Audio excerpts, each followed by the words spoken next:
All right, let's talk about a term you've probably heard a million times, cryptocurrency mining. But what is it, really? What's actually happening?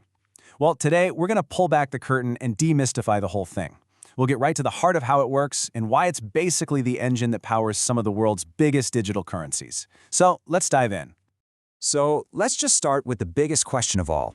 We talk about Bitcoin and other cryptos being made or created, but where do they come from? I mean, they don't just pop into existence, right? The answer is this really fascinating and kind of genius process that we're about to break down. And that process is called mining. At its core, it's doing two incredibly important things at once. First, it's the security guard for the entire network. And second, it's how new coins are actually born and put into circulation. You can think of it like a deal. You lend your computer's power to help keep the network safe and honest, and for that work, the network pays you with brand new crypto. Now, before we even get to the whole profit side of mining, you've got to understand that it's fundamentally about security. I mean, think about it. For a network with no central bank, no boss, no single authority, how do you stop people from cheating the system? The answer is mining. Okay, so what in the world is a miner doing all day? Well, a miner is just a super specialized computer, what we call a node on the network. And its job is nonstop. It secures the network by checking and validating every single transaction. It's like a bouncer at a club, making sure everything is legit. And once it gives a transaction the green light, it records it on that permanent public ledger we all know as the blockchain. They're basically the 24/7 digital accountants of the crypto world. But how do you go from just checking transactions to actually getting them on the blockchain? Well, it's not some simple administrative task. Nope, it's actually a global, high-stakes, high-speed competition. A race, really. And at the heart of this whole race is a puzzle. But look, this is not your Sunday crossword puzzle. This is an incredibly complex math problem that the network itself creates. And here's the kicker. There's no smart way to solve it. The only way is through brute force. Just raw computing power, guessing answers over and over again at unbelievable speeds. So here's how that race unfolds. First, all the miners on the network grab a bunch of recent transactions and double-check them. Then, the race is on to solve that crazy math puzzle. And this part is absolutely crucial.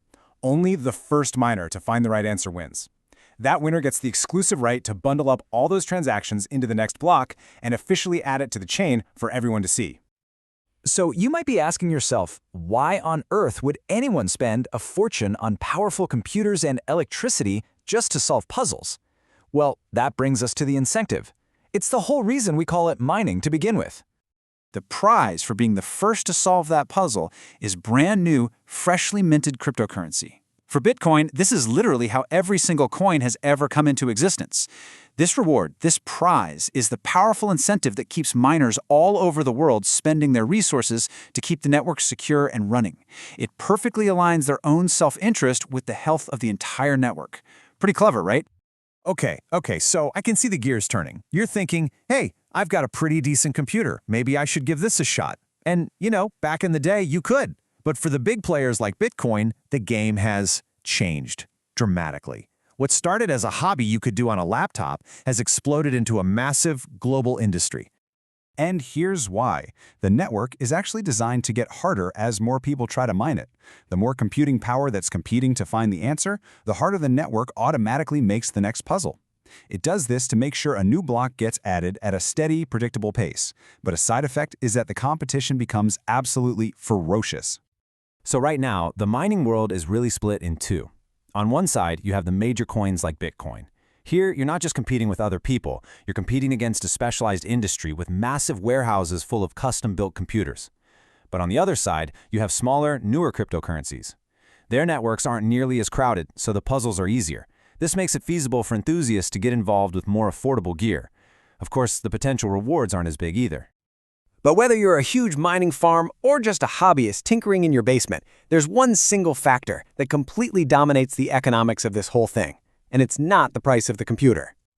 Now, you might think the biggest cost is the fancy hardware, right? And yeah, equipment and maintenance cost money, but that cost is absolutely dwarfed by energy. We are talking about a massive amount of electricity.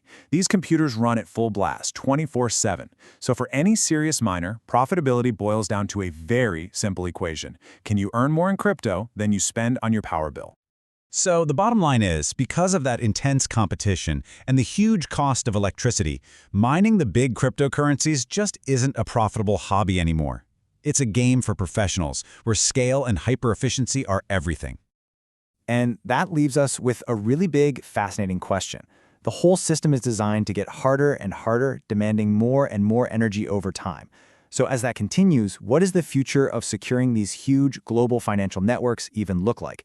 It's a massive challenge the crypto world is trying to solve right now, and one we will definitely be watching very, very closely. Thanks for joining me today.